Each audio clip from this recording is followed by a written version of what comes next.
A very complex and sensitive topic, extra marital affairs. हमने last video में बात करी थी लव अफेयर्स की, और आज हम इस टॉपिक के ऊपर बात करेंगे। और मैं हूं आपकी केमिस्ट्री कोच रीमा अरोड़ा। आप सबको मेरा नमस्कार। आने वाली वीडियोस में आपको नए टॉपिक्स मिलेंगे, लेकिन ये कंटिन्यूशन है पिछले टॉपिक के, ठीक है ना। तो हम लोग ने जब डिस्कशन किया था कि लव अफेयर्स होते हैं तो वो पॉजिटिव वे हो जाते हैं, लेकिन एक्स्ट्रा मैरिटल अफेयर्स हमेशा किसी ना किसी का दिल दुखाते हैं। इसलिए इनका एक सोल्यूशन निकालना चाहिए जिसको जो हमारी लाइफ में ना आए किसी के भी। अगर उसको उससे प्रॉब्लम है कोई, तो उसका कोई ना कोई रीजन तो होगा ना कि वो पर्सन एक्स्ट्रा मैरिटल अफेयर में क्यों जा रहा है। दो ही रीजन हो सकते हैं, या तो उसकी नीड्स बहुत ज्यादा है या उसको प्यार नहीं मिल रहा। तो हम इसको कैसे चेक करें कि उसके अंदर किसी चीज उसको प्यार ही नहीं मिल रहा इसलिए वो कहीं और डाइवर्ट हो गया, या उसकी नीड्स इतनी ज्यादा है कि उसको एक से सेटिस्फेक्शन नहीं है तो उसको बहुत सारे चाहिए, मल्टीपल चाहिए। और आफ्टर मैरिज तो ये गलत बात है ना, आप चीट कर रहे हो अपने पार्टनर को। कई बार क्या होता है, लोग दो पैरेलल लव रिलेशनशिप्स भी चला रहे होते हैं, लेकिन जो एक्स्ट्रा मैरिटल अफेयर का मतलब है वो ये है कि आपकी शादी हो गई है और उसके बाद आपने एक हिडन लव अफेयर चला रखा है।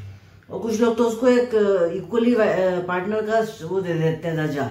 तो इसका सॉल्यूशंस हमें जरूर निकालने चाहिए। तो पहले हम ये चेक करेंगे कि ऐसी सिचुएशन क्यों आती है, कभी भी किसी पर्सन के लाइफ में एक्स्ट्रा मैरिटल अफेयर्स क्यों होते हैं। तो उसके लिए हमें माउंट ऑफ वीनस को चेक करना है। यह है हमारा माउंट ऑफ वीनस। अगर ये कहीं से बहुत पिचका हुआ है, दबा हुआ है, खराब हो रहा है, नेगेटिव जा रहा है, इस पर बहुत सारे कट्स एंड क्रॉसेस हैं, स्पॉट्स हैं, ये बिल्कुल प्रेस्ड है, इसकी अच्छी क्वालिटी नहीं है, तो कहने का मतलब उस पर्सन के अंदर एक फिजिकल जो एक कैपेबिलिटी है वो अच्छी नहीं है, ठीक है ना। तो वो कहीं ना कहीं बहुत डिस्टर्ब्ड है और वो उसकी लाइफ को नुकसान पहुंचा रहा है और वो खुश नहीं है। तो जब वो खुश नहीं है तो वो अपनी खुशी को कहीं और ढूंढता है। इन द सेम वे जब जुपिटर बहुत प्रेस्ड हो जाता है और ये भी प्रेस्ड हो जाता है तो उस पर्सन को अपनी फैमिली से प्यार नहीं मिल रहा होता। जब ये हार्टलाइन चेंज हो जाती है तब भी उस पर्सन को अपनी फैमिली से या अपने लाइफ में प्यार नहीं मिल रहा होता, तो वो प्यार को कहीं और ढूंढता है। तो हमारा माउंट ऑफ वीनस हमें ये बताता है कि उसकी इच्छा पूर्ति नहीं हो रही है, इसलिए वो अपनी इच्छा पूर्ति के लिए कहीं और जा रहा है। लेकिन अगर ये नॉर्मल है तो इसका मतलब उसकी लाइफ नॉर्मल चल रही है। लेकिन अगर ये बहुत फूल जाए तो ये बहुत एक्सेसिव हो गया।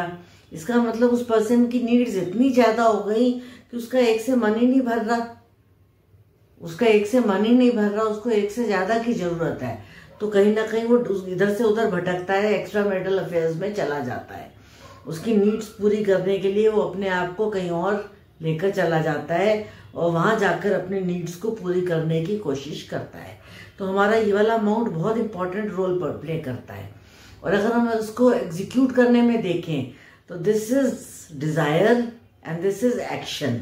तो ये डिजायर अगर बहुत एक्सेसिव हो गई तो उस पर्सन के अंदर एक इच्छा बहुत ज्यादा हो गई और ये बहुत फूल गया तो आप एक्शन भी ले लेंगे, माउंट ऑफ मार्स। तो कहीं ना कहीं माउंट ऑफ मार्स और माउंट ऑफ वीनस रिस्पॉन्सिबल होते हैं कि हमें उस तरफ अट्रैक्ट करते हैं। कौन कौन से mounts? Mount of Venus and mount of Mars. Mount of Venus is desire and mount of Mars is action. इसीलिए भगवान ने हाथ में, जब ऐसे आप हाथ थंब को रखेंगे तो आप देखेंगे कि कहीं ना कहीं एक लाइन आती है इन दोनों, इस पोर्शन के बीच में, जो इन दोनों को अलग करती है। जैसे मैंने ये लाइन ड्रॉ करी है, तो अगर ये लाइन बनी हुई है तो आपको अपने फीलिंग्स को कंट्रोल करना आता है।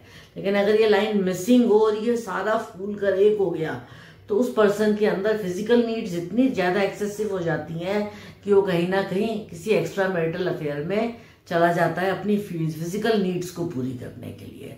वो सिर्फ इस लेवल तक नहीं रहता सेटिस्फाइड कि वो अपनी फैमिली लाइफ में खुश है, वो अपने फिजिकल नीड्स के लिए कहीं और भटकने लग जाता है। उसी तरीके से ही उसकी हार्टलाइन भी बताती है कि उसकी खुशी किस लेवल की है। और अगर गलती से उसके हाथ में ग्रिडल ऑफ वीनस बन जाए, इस तरीके से एक लाइन जो इन दोनों फिंगर्स के बीच में से शुरू होती है और इन दोनों फिंगर्स के बीच में से ऐसे आके पूरी लाइन कंप्लीट हो जाती है, तो ये एक रिंग ऑफ पॉजेसिवनेस बन जाती है। उस पर्सन को किसी पर्सन से इतना प्यार हो जाता है, इतना पॉजेसिवनेस हो जाती है कि वो लगता है सिर्फ मेरी है या ये सिर्फ मेरा है, ये किसी और से बात भी नहीं कर सकता है, कहीं और देख भी नहीं सकता, और वो उसको अपना एक्स्ट्रा मैरिटल अफेयर बनाकर अपने साथ चिपका के रख लेता है, अपने साथ जोड़ कर रख लेता है कि इसको मैं किसी और की तरफ जाने ही नहीं दूंगा, ये सिर्फ मेरा है। ठीक है ना। तो ये जो पोजेसिवनेस की प्रॉब्लम है, ये बहुत ज्यादा नेगेटिव हो जाती है, इसको थोड़ा सा दूर करना होता है। फिर क्या होता है कि जो हमारी हार्ट लाइन होती है, अगर ये बहुत चेंड है तो कहीं ना कहीं उस पर्सन की लाइफ में प्यार की कमी है। अगर ये चेन्स बन जाए इसके ऊपर, छोटे छोटे राउंड्स बन जाए इसके ऊपर, तो उस पर्सन के अंदर प्यार की कमी है, उसको प्यार नहीं मिल रहा, तो इसलिए वो दूसरी तरफ अट्रैक्ट हो रहा है। ठीक है ना। और अगर यही बहुत सुंदर होगी तो वो अट्रैक्ट नहीं होगा, और अगर यही बहुत डिस्टर्ब्ड होगी तो वो इतना वीक होगा अपने प्यार में कि वो अपनी खुशी कहीं और ढूंढेगा। ठीक है। अब यहाँ पर आती है एक्स्ट्रा मैरिटल अफेयर की बात। जब एक पर्सन अपने प्यार में बहुत दुखी हो जाता है तो उसका अट्रैक्शन अगर एक्स्ट्रा मैरिटल अफेयर्स की तरफ हो जाता है, तो वो हम हाथ में इस तरीके से देख सकते हैं कि उसके यहाँ से लाइंस निकल के आती हैं, पहले छोटी छोटी बैकवर्ड लाइंस जो माउंट ऑफ मार्स के ऊपर चली जाती हैं। तो ये जो लाइंस होती हैं ये इंडिकेट करती हैं कि वो एक्स्ट्रा मैरिटल अफेयर में चला गया है। और अगर वो मार्स के सेंटर तक पहुंच जाए तो इसका मतलब वो फिजिकल रिलेशंस के लिए भी ये काम कर रहा है। और इसके बाद नेक्स्ट स्टेप आ जाता है कि कई बार क्या होता है कि ये लाइंस तो होती हैं, उसके अलावा साथ में छोटी सी ऊपर एक लाइन बन जाती है मैरिज में की मेन लाइन के ऊपर। और ये जो लाइन और ये दोनों अगर कॉम्बिनेशन हाथ में आ जाएं तो this gives an extra marital affair which can be convert into a relationship, जहां पर वाइफ हस्बैंड की दर्जा देकर वो लोग एज ए मिस्टर या एज ए मिस्ट्रेस साथ रहने लग जाते हैं। कई बार इसी कॉम्बिनेशन के साथ 2 फैमिली रिंग्स भी बन जाती हैं कि वो person at A time 2 families चला रहा होता है, चला रही होती है। अब हमें इस चीज को रोकना चाहिए। This is not a good indication कि एक्स्ट्रा मैरिटल अफेयर्स हो रहे हैं और आपके रिलेशनशिप्स किसी और के साथ हो रहे हैं, या आप मिस्ट्रेस की तरह रह रहे हो, मिस्टर की तरह रह रहे हो। इस चीज को स्टॉप करने के लिए सबसे बेस्ट उपाय है अपने मन को शांत करना, अपने फीलिंग्स को कंट्रोल करना।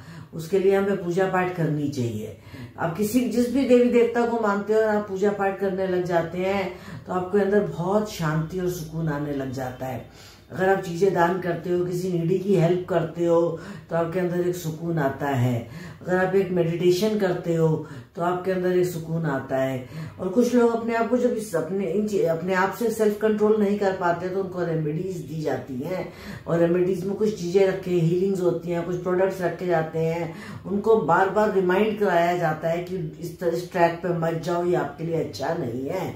क्योंकि अगर ये वाली लाइन यहाँ से निकलकर ऊपर तक चली जाए और यहाँ पर मैरिज की लाइन को टच कर जाए एक ब्रांच, तो क्या होता है कि पार्टनर को पता लग जाता है कि आपका एक्स्ट्रा मैरिटल अफेयर हो रहा है। उस कंडीशन में क्या होता है कि मैरिज भी ब्रेकअप हो जाती है, ना मैरिज चली ना एक्स्ट्रा मैरिटल अफेयर चला, तो आप कहीं के भी नहीं रहे। तो इसलिए अपने आप को कंट्रोल करना सीखें। इसके लिए बहुत रेमेडीज है, रेमेडीज का अलग टॉपिक है। Best remedy is meditation. अगर आप एक मेडिटेटिव फॉर्म में चले जाते हो, किसी भी फॉर्म की मेडिटेशन करने लग जाते हो, तो आपके अंदर एक बहुत पेशेंस आ जाता है और आपको सही और गलत की जजमेंट करनी आ जाती है। फॉर एग्जाम्पल, अगर आपने जैसे बुद्धा जी की फोटो है, मूर्ति है, इनको मैंने अपने यहाँ पर रखा हुआ है, तो ये मुझे अपने आप रिमाइंड कराते हैं कि आपको मेडिटेशन करनी चाहिए, आपको एक पीसफुल एटमॉस्फेयर वाइब्स में रहना चाहिए। तो मेन मेरे इस वीडियो को सुनने के लिए बहुत बहुत धन्यवाद। आपको अगर ये वीडियो अच्छा लगा हो तो इसको लाइक जरूर कीजिएगा, इसको सब्सक्राइब कीजिएगा और मेरे चैनल पर अपने कमेंट्स जरूर दीजिएगा, ताकि मैं अपने आने वाले वीडियोस में उनको और इम्प्रूवमेंट लाऊं।